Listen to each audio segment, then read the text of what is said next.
It begins quietly, almost invisibly. There's no alarm, no flashing red flag. You're just a child, maybe 7 years old, looking into the exhausted eyes of a parent who is falling apart right in front of you. Maybe it's addiction hollowing them out. Maybe it's the volatility of their anger, always threatening to erupt. Or maybe it's the emptiness, an eerie silence from someone too broken to truly be present with you. And then, without a single word spoken, something ancient, some survival instinct, switches on inside your young mind. A silent vow: if I don't hold everything together, no one will. This is how a child begins to disappear. Not physically, but emotionally, psychologically. They learn to hide their pain. They paste smiles onto their face while their heart quietly shatters. Tears become a luxury, stored away carefully, because showing weakness feels too dangerous. They develop an uncanny ability to read the subtle shifts in the room, predicting needs, moods, and potential explosions before they happen. They become the emotional thermometer of the household, constantly adjusting themselves to keep the peace. They become a tiny adult, carrying responsibilities far beyond their age, long before their mind is ready for the weight. And the world often rewards them with the wrong compliments. You're so mature. You're so responsible. You're so strong. But no one, not a single person, stops to ask, what did it cost you? This is the invisible, unspoken pain of those who are forced to grow up too fast. Their childhood stolen by circumstance. When children are forced to emotionally support adults instead of the other way around. Psychologists call this parentification. It's a complete reversal of roles. The child becomes the caretaker, the peacekeeper, the therapist, the protector. Roles meant for adults, not little hearts. This isn't just unhealthy. It literally rewires the developing brain. A child forced to regulate the emotions of others enters a state of chronic hypervigilance. You scan your environment for danger. You brace for the next crisis. You tiptoe through life on eggshells. You begin to treat love as a transaction. You provide stability, calm, peace, and maybe, just maybe, they'll give you a moment of safety in return. You internalize the belief that your needs are dangerous, burdensome, while theirs are urgent and must be prioritized. And so, you disappear. Not from the world, but from yourself. A carefully constructed version of you takes over. A mask built for performance, approval, survival. You become the good child, the quiet achiever, the friend who listens but never asks for help, the adult who never wants anything, never needs anything. And you wear this mask so convincingly, so perfectly, that even you forget it's not actually you. But deep down, beneath the competence and calm, something aches, a deep, ancient grief, because the child you buried never stopped existing. They're still there, trapped, screaming silently. Why didn't anyone protect me? Why wasn't I worth caring for? When you grow up, the symptoms become more complex, subtle, quiet, extreme independence. You reject help, push away people who get close, never feel fully safe in relationships. Numbness during joy. Happiness feels unfamiliar, undeserved, like it belongs to someone else. Difficulty resting. Productivity becomes your only measure of worth. The only way you ever felt seen. Worst of all, you might not even realize you're still stuck in survival mode.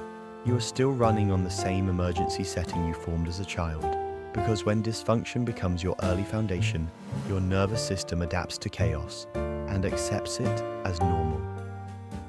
Stillness feels wrong, peace feels suspicious, love feels like a debt you will eventually have to repay. You may wonder, why would a child voluntarily carry such heavy burdens? Because children are biologically wired for attachment. They will do anything, even abandon their own needs, to maintain connection. It's not a conscious choice, it's instinct. When safety is missing, the child sacrifices authenticity for belonging. They give up their true self in exchange for a chance at love. That isn't weakness, that is intelligence, that is survival. But the tragedy is this: what once saved you is now trapping you. The survival patterns that protected you as a child are now keeping you stuck in cycles of self-abandonment. Many of us walk through life as highly functional adults, while a deeply abandoned inner child quietly drives everything. We overachieve to earn love. Perfectionism in a desperate attempt to prove worth. We stay silent to avoid abandonment, swallowing emotions to keep the peace. We care for everyone else, pouring ourselves into their needs, while secretly longing for someone, anyone, to ask if we are okay. We cling to the fantasy that someone will finally see through our strength, that maybe, just maybe, we will finally be allowed to collapse and be held. This is the unmet need, not of the adult you are today, but of the child who was never allowed to simply be a child. The first step to healing is not fixing or improving yourself. It is witnessing, acknowledging the truth of what happened without minimizing it. Because until you validate that child's experience, you will keep gaslighting yourself with, "It wasn't that bad. Others had it worse. I turned out fine." Fine is just another mask, and you know that. So what happens to that child when they grow up? They become an adult who never truly feels safe, even in peaceful environments, a partner who struggles with vulnerability, someone who gives endlessly but cringes at receiving, someone who apologizes for crying, who confuses exhaustion with success. This is the cost of growing up too soon. But here's the truth. No one is coming to rescue the child you buried. You are the one who must return for them. You are the one who must offer the words they never heard. You didn't deserve that. You were just a child. You can rest now. This is the beginning of shadow work, turning toward the abandoned parts of yourself with compassion. It is not about fixing, not about performing, not about bypassing pain with toxic positivity. It is about saying, "I see you now, I hear you now. I will not abandon you." It requires sitting with grief, anger, unmet needs, loneliness, mourning birthdays no one showed up for, holidays that felt empty, the innocence you lost while protecting the people who should have protected you. But that raw pain, that melting of what was once frozen, is healing. Let's go deeper into how these survival patterns appear in adulthood. You become the therapist friend. Everyone comes to you, but no one truly knows you. You're praised for independence, but deep down you fear being a burden.